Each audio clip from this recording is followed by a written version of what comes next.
Bien muchachos, buenos días. En esta oportunidad vamos a cambiar de tema. Hasta la clase pasada, recuerdan, habíamos hecho todo lo que se refería al tema del hombre, ¿no? Lo que es el hombre desde el punto de los pensadores antiguos, ¿no? Hicimos el hombre desde los presocráticos, pues abordamos el tema de los sofistas, Sócrates, Platón, hasta Aristóteles. ¿Ya? Eso es lo que nos está interesando a nosotros hasta ahora, el tema de los antiguos, ¿no? Porque ya en el pensamiento medieval, moderno y la actualidad, las cosas ya se van poniendo más complejas todavía, ¿no? Un poco más difíciles de entender de repente. Y eso se debe a que hay que entender primero a los pensadores antiguos. ¿Ya? Entonces, hasta el tema pasado hicimos todo lo que tiene que ver con el hombre, ¿no? La esencia del hombre, ¿qué es el hombre? Hasta Aristóteles vimos. Ahora vamos a ver el tema del universo, ¿no? ¿Qué es el universo? ¿Cómo se origina? ¿Cuál es su esencia del universo? Y en la clase pasada abordamos todo el tema del hombre. Ahora veamos el tema del universo según Pitágoras, ¿sí? Hemos tocado el tema de Pitágoras porque es el más relevante, por decirlo así, dentro de los presocráticos. ¿Se acuerdan que los presocráticos se encontraban en el periodo cosmológico, ¿cierto? En los pensadores antiguos había una etapa que es el pensamiento antiguo o la filosofía antigua. Dentro de la filosofía antigua habían ciertos periodos, ¿se acuerdan? El periodo cosmológico, donde el tema era el universo, ¿no? El que tenía más importancia. El siguiente periodo era el antropológico, donde el tema más importante era el hombre, pero aún así pues hay una cierta visión del universo, ¿no? Aún así. Después está el periodo ontológico, donde están Platón y Aristóteles. Y después vendría el periodo de la helenística romana, ¿sí? Que no hemos tocado ese punto con respecto al hombre, ¿no? Porque hicimos solamente hasta Aristóteles, o sea, hasta el periodo ontológico. Bien, ahora vamos a retomar esa antigüedad, pero enfocando más el tema hacia el universo. Pitágoras, por ejemplo, ¿no? Ya que de eso hablamos en la clase pasada, Pitágoras. Bueno, Pitágoras, como saben ustedes, vivió aproximadamente en el siglo sexto, séptimo antes de Cristo. Bien, hay que ubicarlo en el tiempo también, hay que considerar, hay que ponerse en su lugar de Pitágoras, estando en el siglo sexto, séptimo, ¿no? Antes de Cristo. Bien, ahora, ¿qué nos dice él? Veamos. Primero debemos saber algo sobre Pitágoras, ¿no? Sobre el teorema de Pitágoras, los números. Es uno de sus principales aportes, ¿cierto? Aunque algunos dicen que el teorema de Pitágoras no era de Pitágoras realmente.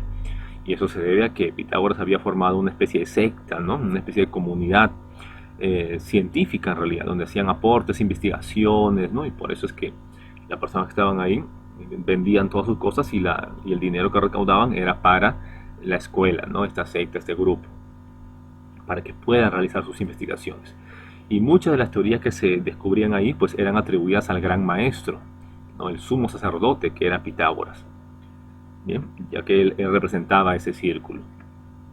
Por eso se dice pues que el teorema de Pitágoras, entre otros descubrimientos o teoremas, pues se le atribuyen a él, ¿no? Y no a algunos de sus discípulos que realmente habrían descubierto esas teorías. Pero bueno, a ver, sigamos. Eh, Acá también influye bastante el teorema de los números de Pitágoras. Veamos acá, la ciencia, o sea, el conocimiento verdadero, ¿se acuerdan?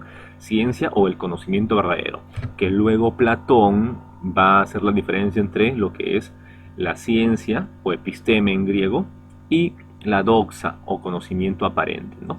Eso hace ya luego, ya unos 100 años después, Platón hace esa diferencia. Pero veamos acá, la ciencia o el conocimiento verdadero y eterno, perfecto.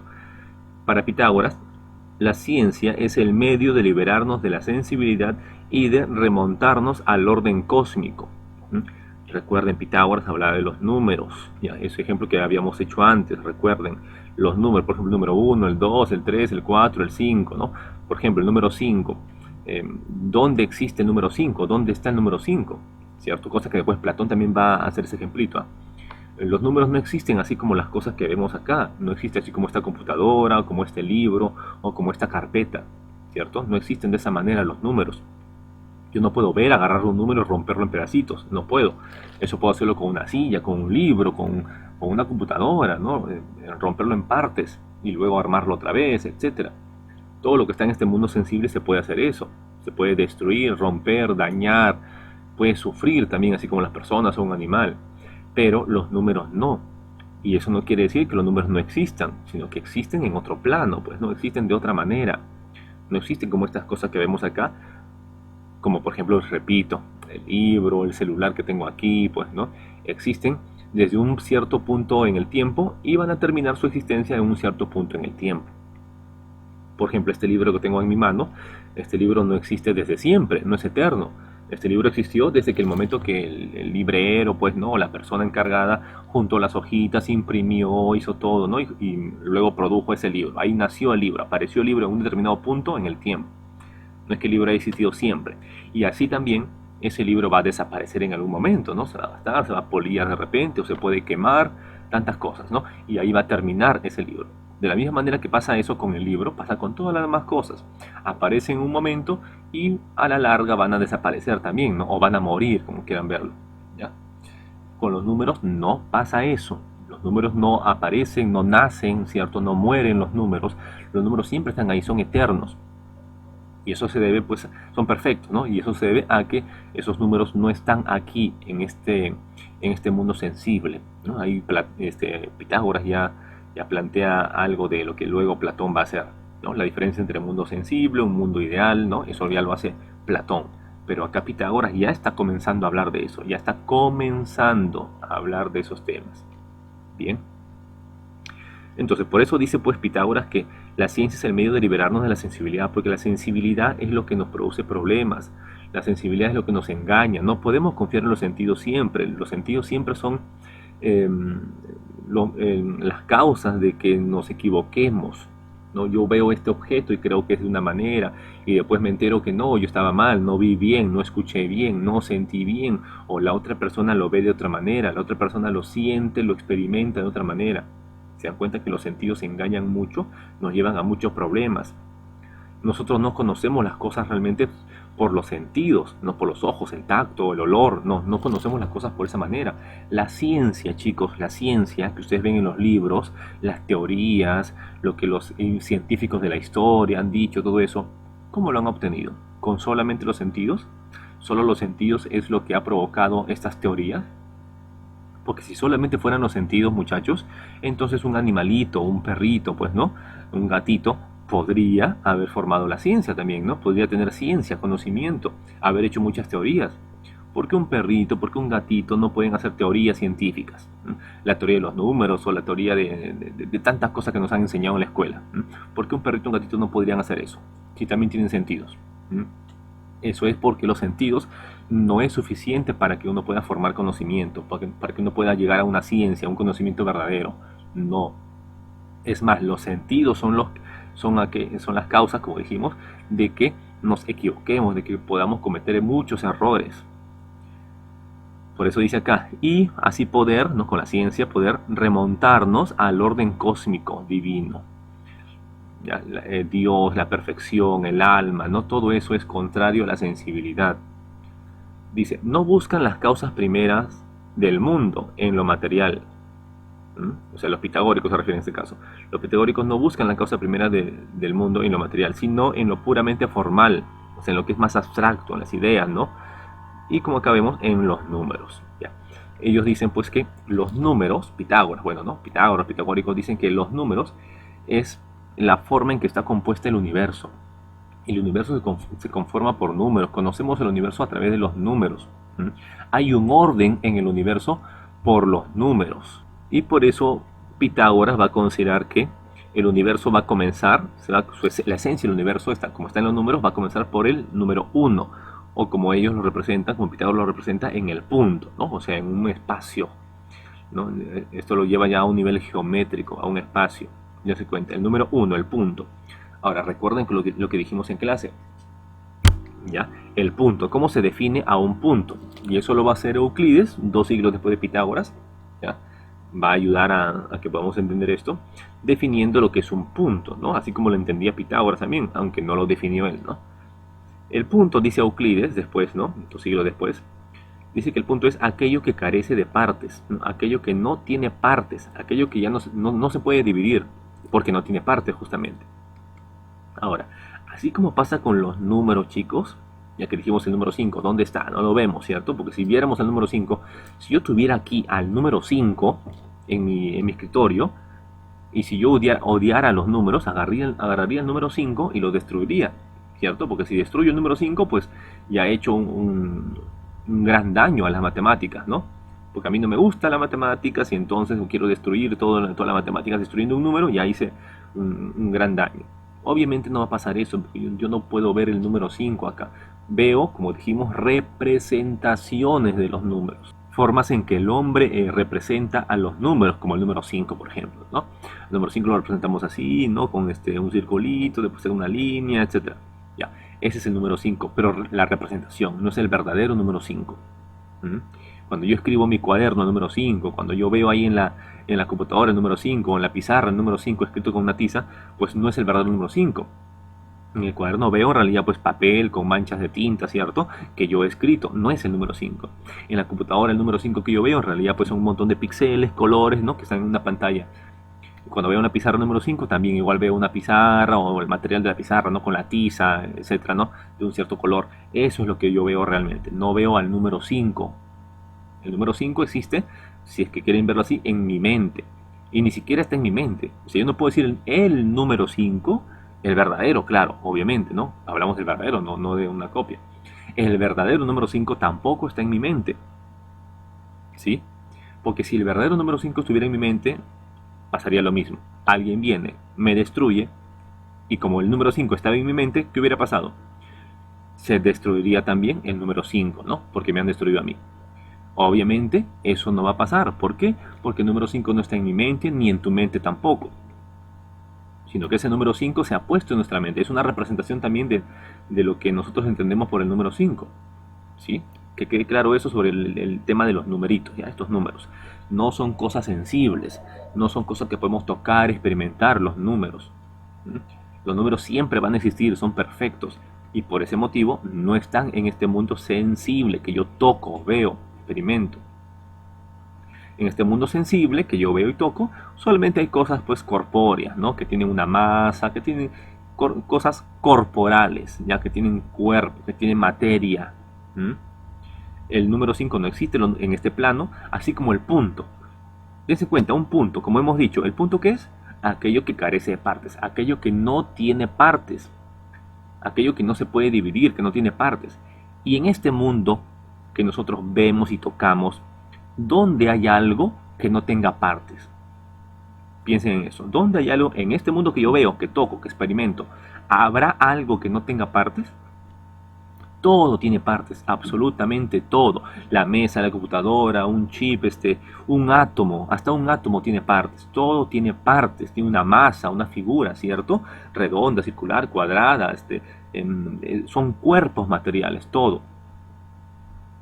Entonces, pues, al igual que el número, el punto yo no puedo encontrarlo en este mundo, ¿no? Pero eso no significa que no exista. Así como el número no significa que no exista porque no está en este mundo. Solamente que en este mundo existen las cosas corpóreas, materiales, en este universo. ¿Ya? Así que el punto todavía no existe como las cosas que están en el universo, que yo veo, ¿no? Todavía no existe. Pero está ahí existiendo. Así comienza el universo. Así comienza el universo. Ahora, ese punto, ya que lo representamos con esta pequeña figurita, ¿no? Pequeña. Ya sabemos que en realidad pues no es un punto, ¿no? Como ya dijimos, tiene partes, ¿no? Si lo agrandamos más, ustedes verán que es un círculo con un área, ¿no? Etcétera, etcétera. ¿No? Así que solamente es una representación, como dijimos, ¿ya? Como hemos dicho hace rato. Es una representación del punto, esta figurita.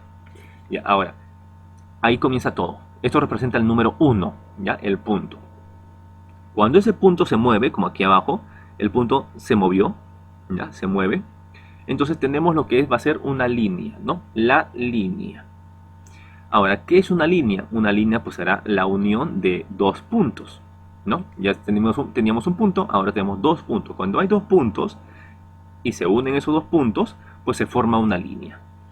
¿Qué es una línea? Una línea, Euclides también lo define. Euclides dice que la línea es la longitud, ¿no? La longitud que hay entre dos puntos. Ahí está, un punto, dos puntos, ahí está el número 2, ¿no? Así que la longitud que hay entre ellos, sin anchura, eso sí, sin anchura. Porque si tuviera anchura, ¿qué significa? Que también ya comenzaría a ser un cuerpo, ¿no? Y no, todavía. Solo es una línea, ¿ya? Una línea es una longitud sin anchura, por si acaso. ¿Ya? Entonces, ahí tendríamos la línea, ¿no? Ya. Ahora, eso es cuando hay dos puntos. Ahora, si le ponemos un tercer punto, miren acá el siguiente, uno, acá dos y acá tres, ¿no? Y se unen. Esos tres puntos unidos unos con otros, ¿qué se forma? El triángulo. El triángulo sería la primera figura plana, ¿ya? La primera figura geométrica plana. Plana, ojo, plano. No tiene anchura, no tiene nada, es totalmente plano. Si tuviera alguna anchura, como el triángulo de tu regla, por ejemplo, esa regla en realidad no es un triángulo exacto, así por definición exacto, así, sino que sería pues algo que tiene anchura, que tiene una masa, ¿cierto? Mira bien tu regla, obviamente tiene una curva, hace que sea un cuerpo. No es exactamente un triángulo entonces. Un triángulo no tiene anchura, no tiene masa, ¿sí? Es solamente una figura plana que existe de manera abstracta en nuestra mente, ¿ya? Pero en la realidad física material no existe, así como el punto, así como la línea, así como el triángulo, no existen en la realidad material que nosotros vivimos, ¿ya? Ahora, hasta ahí tenemos el número 3 entonces, con ahí hemos formado el número 3, ¿no? 1, 2, 3, ¿no? 3 puntos, forman 3 líneas y esas 3 pues hacen un triángulo. Ahora, ¿qué pasa cuando ponemos un cuarto punto? Aquí miren, aquí en el centro he puesto un cuarto punto y así voy a hacer que se unan todas las demás líneas. Todas las demás líneas se van a unir en ese punto. ¿Qué se ha formado? No es exactamente una pirámide, ¿no? Sino un tetraedro. Un tetraedro. Mira, ahí se junta esa línea, esa línea, esa línea, ¿no? Y tendríamos el primer cuerpo. Con el cuarto punto, con el número 4, se forma el primer cuerpo existente. ¿Estamos bien ahí? El primer cuerpo existente. El número 4 por eso es el número sagrado para los pitagóricos, es un número sagrado. Y la suma de estos 4, 1 más 2 más 3 más 4, la suma de esos nos da 10. Y por eso es que el número 10 también es sagrado.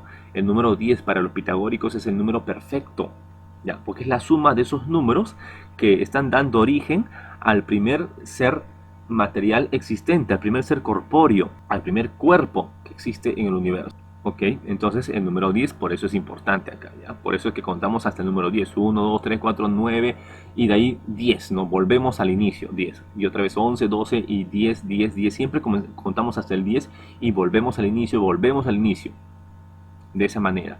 Así que no contamos hasta 10 porque tengamos 10 dedos en la mano. No, ¿ya? No, o sea, no esa es la razón. Porque si tuviéramos, no sé, 3 dedos o 6 dedos, tuviéramos, entonces contaríamos hasta 6, hasta 3. No pasa eso, ¿ya? Así que por esa razón es que tenemos el número 10, ¿no? Como los números que componen pues al universo. De esos números, de la unión, ¿no? de su mezcla, es que se van a derivar todos los demás números y todos los demás objetos, cuerpos. Recuerden que con el número 4 tenemos el primer cuerpo, el tetraedro. Y en su unión con más números, pues se van formando más cuerpos también, ¿no? Así se inicia el universo, así se compone el universo, desde ahí, ¿ya? Además que también tomen en cuenta que para Pitágoras, ya que le habla mucho de la matemática, pero la matemática para Pitágoras es aquella ciencia que va a perfeccionar nuestra alma. Por medio de la matemática podemos conocer el universo. Es una ciencia perfecta para Pitágoras. Dese cuenta que todo consta de números. No podemos conocer algo si no es por los números en realidad. Al hombre, pues cuántas células tiene, qué tamaño tiene, cuánto pesa, el nombre, cuántas letras tiene, pues no, por ejemplo, no sé cuántas veces respira, los latidos del corazón, la presión sanguínea también se calcula por números, la distancia que recorremos es por números, todo consta de números. ¿Se dan cuenta? Todo. El universo, su longitud, cuántos seres hay, cuántos átomos tiene esto, el átomo tal, tiene tanto peso, pues no todo, absolutamente todo se compone por números. Así que si no conociéramos las cosas por los números, o sea, por algo exacto, sencillamente no tendríamos ciencia, no tendríamos conocimiento. Las ciencias se fundamentan, se basan en los números para Pitágoras.